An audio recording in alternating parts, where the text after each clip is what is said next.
Standing Rock Sioux Tribe here.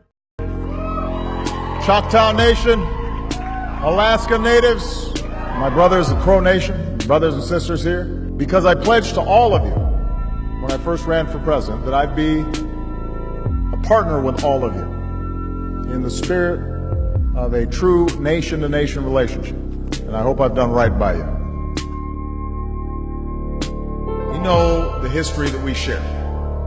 It's a history marked by violence, and treaties were violated, promises were broken. Too often Washington thought it knew what was best for you. And that's a history that we've got to acknowledge if we are to move forward. And that's why I want you to know that I'm absolutely committed to moving forward with you and forging a new and better future together. It's a commitment to getting this relationship right so that you can be full partners in the American economy, and so your children, your grandchildren can have an equal shot at pursuing the American dream. Few areas hold as much promise as clean energy. Up to 15% of our potential wind energy resources are on Native American land.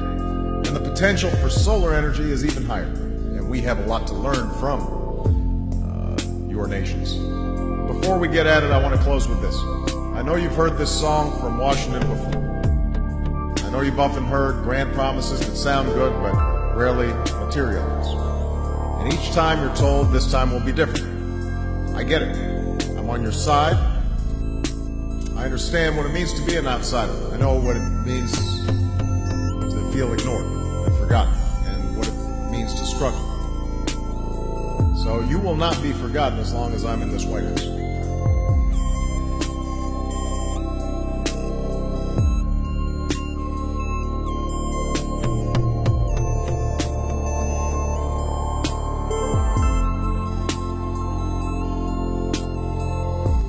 One thing the candidates aren't really talking about is the Dakota Access pipeline.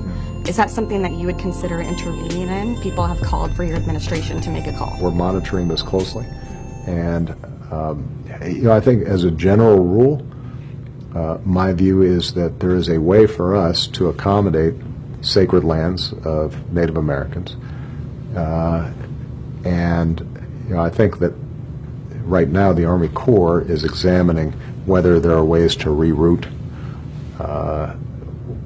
this pipeline in a way. Right. So we're going to let it play out for several more weeks and determine whether or not this can be resolved in a way that I think is properly attentive to the traditions of the first Americans. Is there something to be done about the way protesters are being treated right now, though? They're getting sprayed with rubber bullets. We're seeing some kind of shocking footage. Yeah, I mean, it's a challenging situation.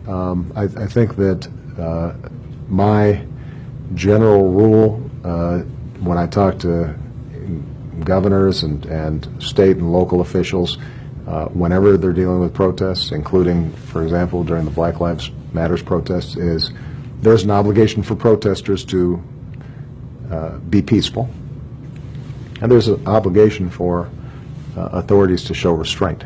And I want to make sure that as everybody is exercising their constitutional rights to be heard, that both sides are refraining from situations that might result in people being hurt.